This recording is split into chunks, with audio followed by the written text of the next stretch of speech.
শেখ হাসিনার স্বৈরাচারী শাসনে পুরো দেশ ধ্বংস বললেন ডক্টর ইউনূস। অন্তর্বর্তী সরকারকে সর্বাত্মক সহযোগিতার আশ্বাস বিদেশি কূটনীতিকদের। প্রাণ রক্ষায় সেনানিবাসে রাজনৈতিক বিচারক, পুলিশ কর্মকর্তা সহ ৬২৬ জনের আশ্রয়। এখন আছেন ৭ জন, জানিয়েছে আইএসপিআর। খুলেছে স্কুল কলেজ, চেষ্টা হচ্ছে আগের শিক্ষা পদ্ধতিতে ফেরার। পুনঃতদন্ত হবে সাগররুনি হত্যার, জানিয়েছেন উপদেষ্টারা।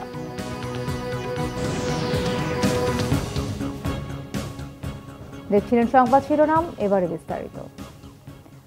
প্রধান উপদেষ্টা ডক্টর মোহাম্মদ ইউনূস বলেছেন, শেখ হাসিনার স্বৈরাচারী শাসন পুরো দেশকে ধ্বংস করে দিয়েছে। রাজধানীর একটি হোটেলে অন্তর্বর্তীকালীন সরকার গঠনের আবশ্যকতা ও সমসাময়িক প্রেক্ষাপট নিয়ে কূটনীতিকদের ব্রিফিংয়ের পর একথা বলেন তিনি। ডক্টর মোহাম্মদ ইউনূস বলেন, স্বৈরাচারী সরকার মানবাধিকারের চরম লঙ্ঘন করেছে। ক্ষমতাকে চিরস্থায়ী করতে বিচার বিভাগ সহ সব প্রতিষ্ঠানকে দলীয়করণ করেছে Sheikh Hasina.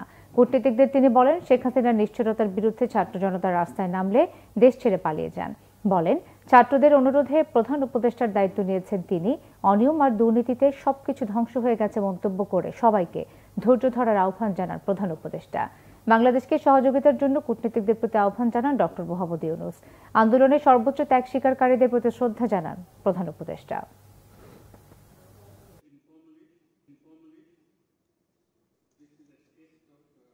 It's not about, it's slightly over 1 week that Bangladesh witnessed a second revolution.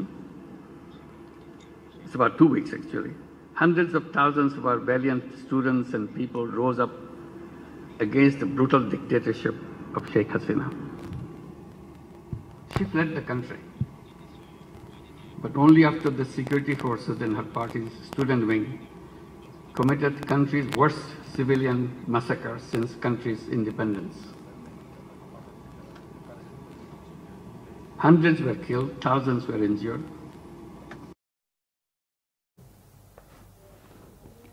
প্রাণ রক্ষায় রাজনৈতিক বিচারক, পুলিশ কর্মকর্তা সহ ৬২৬ জন সেনানিবাসে আশ্রয় নিয়েছিল। এর মধ্যে ৬১৫ জন স্ব-উদ্যোগে সেনানিবাস ছেড়েছেন। এখন আছেন ৭ জন, জানিয়েছে আইএসপিআর। আজ আন্তঃবাহিনী জনসংযোগ পরিদপ্তরের আইএসপিআর এর সংবাদ বিজ্ঞপ্তিতে এই তথ্য জানানো হয়। সংবাদ বিজ্ঞপ্তিতে বলা হয়, ৫ই আগস্ট রাজনৈতিক পট পরিবর্তনের প্রেক্ষাপটে সারা দেশে আইনশৃঙ্খলা পরিস্থিতির ব্যাপক অবনতি হয়। এ সময় প্রাণনাশের আশঙ্কায় কতিপয় রাজনৈতিক ব্যক্তি সহ বিভিন্ন নাগরিক সেনানিবাসে আশ্রয় প্রার্থনা করেন।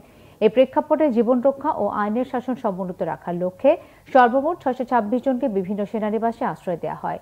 সংবাদ বিজ্ঞপ্তির তথ্য মতে, বিভিন্ন সেনানিবাসে যাদের আশ্রয় দেওয়া হয় তাদের মধ্যে ২৪ জন রাজনৈতিক ব্যক্তি, ৫ জন বিচারক, ১৯ জন বেসামরিক প্রশাসনের কর্মকর্তা, ২৮ জন পুলিশ কর্মকর্তা, ৪৮৭ জন পুলিশের বিভিন্ন পর্যায়ের সদস্য, বিভিন্ন পাবলিক বিশ্ববিদ্যালয়ের কর্মকর্তা সহ বিবিধ ব্যক্তি ১২ জন, ৫১ জন পরিবার পরিজন। সংবাদ বিজ্ঞপ্তিতে আরও বলা হয়, পরিস্থিতির উন্নতি সাপেক্ষে ৬১৫ জন স্ব-উদ্যোগে সেনানিবাস ত্যাগ করেন।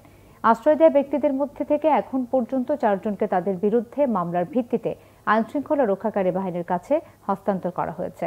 আশ্রয়প্রাপ্ত ৩ জন, তাদের পরিবারের ৪ সদস্য সহ মোট ৭ জন বর্তমানে সেনানিবাসে অবস্থান করছেন। এক্ষেত্রে সেনাবাহিনীর পক্ষ থেকে সংশ্লিষ্ট মন্ত্রণালয়কে সব তথ্য প্রদান করা হয়েছে। সংবাদ বিজ্ঞপ্তিতে বলা হয়, উদ্ভূত পরিস্থিতিতে দেশে আইনশৃঙ্খলার উন্নয়নের পাশাপাশি বিচার বহির্ভূত কর্মকাণ্ড রোধ ও আইনের শাসন সমুন্নত রাখার লক্ষ্যে নিরপেক্ষ পেশাদারির সঙ্গে কাজ করছে বাংলাদেশ সেনাবাহিনী। এক্ষেত্রে গুজবে কান না দিয়ে সবাইকে ধৈর্যশীল ও সহযোগী মনোভাব প্রদর্শনের জন্য অনুরোধ জানানো হয়েছে। আজ থেকে সব শিক্ষা প্রতিষ্ঠান খুলে যাওয়ায় দীর্ঘ ১ মাস পর ক্লাসে ফিরেছে শিক্ষার্থীরা। তবে স্কুল, কলেজ, মাদ্রাসায় ক্লাস শুরু হলেও পরিবর্তিত পরিস্থিতি ও প্রশাসনিক শূন্যতায় সব পাবলিক বিশ্ববিদ্যালয়ে ক্লাস নিয়ে শঙ্কা দেখা দিয়েছে। পুরোদমে ক্লাস শুরু হওয়া শিক্ষার্থীরা বেশ খুশি, যদিও প্রাথমিক বিদ্যালয়গুলো ১৪ই আগস্ট থেকে কার্যক্রম চালিয়ে আসছে। তবে শিক্ষার্থীদের উপস্থিতি কম ছিল। শিক্ষকরা বলছেন, শিক্ষার্থীদের লেখাপড়ার ক্ষতি পুষিয়ে নেয়ার চেষ্টা করা হবে। কোটা সংস্কার আন্দোলনের মধ্যে ১৬ জুলাই রংপুরে আবু সাইদ সহ ৬ শিক্ষার্থীর মৃত্যুতে উত্তাল হয়ে ওঠে সারা দেশ। উদ্ভূত পরিস্থিতিতে সেদিন রাতে স্কুল, কলেজ, মাদ্রাসা, পলিটেকনিক সহ সব পাবলিক ও প্রাইভেট বিশ্ববিদ্যালয় অনির্দিষ্টকালের জন্য বন্ধ ঘোষণা করে সরকার। বিশ্ববিদ্যালয়গুলোতে শিক্ষকদের পেনশন স্কিম সংক্রান্ত আন্দোলনের কারণে ১ জুলাই থেকে বন্ধ ছিল। তবে অন্তর্বর্তীকালীন সরকার গঠন হবার পর ১৫ই আগস্ট শিক্ষা মন্ত্রণালয় আজ থেকে বিশ্ববিদ্যালয় সহ সব শিক্ষা প্রতিষ্ঠান খুলে দেওয়ার নির্দেশনা দেয়।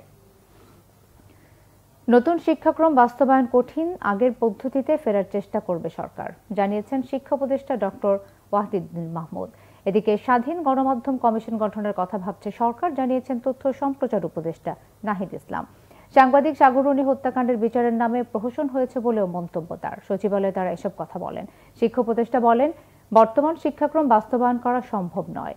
আগের শিক্ষাক্রমের ধাপে ধাপে ফিরে যাওয়া হবে, তবে চেষ্টা থাকবে যারা ক্লাস 9-এ উঠে গেছে তাদের যেন সমস্যা না হয়, তারা যেন অস্বস্তিতে না পড়ে। তথ্য সম্প্রচার উপদেষ্টা বলেন, গণমাধ্যমকে কাজ করতে হবে দল নিরপেক্ষভাবে। জানান, গণমাধ্যম কর্মী আইন সহ সংশ্লিষ্ট আইনে সমস্যা থাকলে সেটি সংস্কারের পাশাপাশি সেন্সর বোর্ড পুনর্গঠন করা হবে।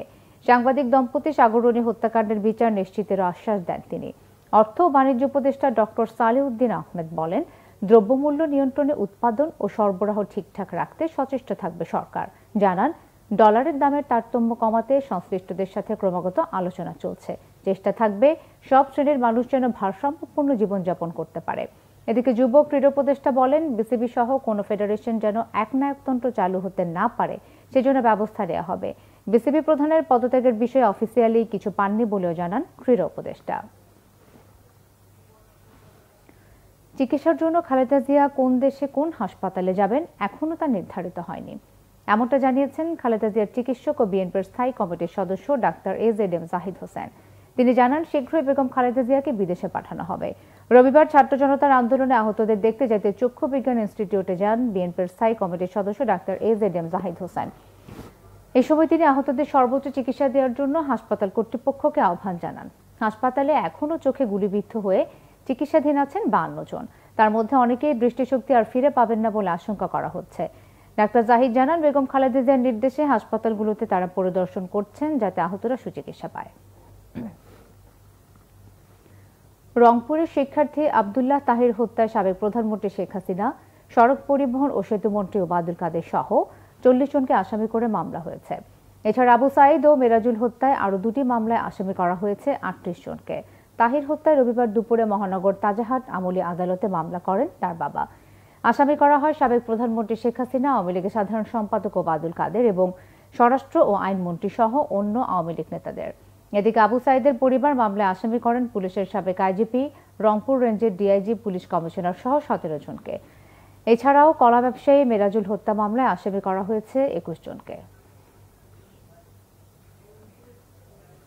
দুর্যোগ ব্যবস্থাপনা ও ত্রাণ মন্ত্রণালয়ের সাবেক সিনিয়র সচিব শাহ কামালকে গ্রেফতার করেছে ঢাকা মহানগর গোয়েন্দা পুলিশ। আজ আদালতে হাজির করে রিমান্ড চাওয়া হতে পারে। শনিবার রাতে রাজধানীর মহাখালী এলাকায় অভিযান চালিয়ে তাকে গ্রেফতার করে ডিবি। এর আগে শুক্রবার সন্ধ্যায় মোহাম্মদপুরের বাবর রোডের F ব্লকের তার বাসায় অভিযান চালিয়ে 3,10,10,166 টাকা এবং বিভিন্ন দেশের 10,03,306 টাকা উদ্ধার করা হয়। এরপর গোপন সংবাদের ভিত্তিতে রাজধানীর মহাখালী এলাকায় অভিযান চালিয়ে সাবেক সিনিয়র সচিব শাহ কামালকে গ্রেফতার করা হয়। কোটা বিরোধী আন্দোলনের সময় গুলিতে এক শিক্ষার্থী নিহত হওয়ার ঘটনায় পরিবারের মামলা নিতে গড়িমসি করার অভিযোগে রাজধানীর লালবাগ থানা ঘেরাও করে বিক্ষোভ করেছে ছাত্র জনতা।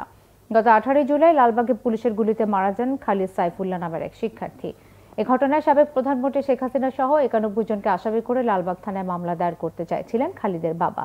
দুদিন ধরে মামলা নিতে পুলিশ গড়িমসি করছিল। নিহত খালিদ সাইফুল্লাহর বাবা শনিবার রাতে লালবাগ থানায় মামলা করতে যান।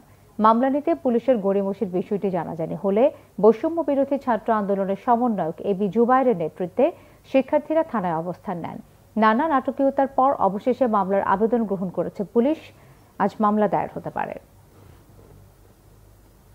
এই ছিল এখনকার মতো। পরের সংবাদ সন্ধ্যা 6টায়, এর আগে 5টায় রয়েছে নিউজ টপ 10।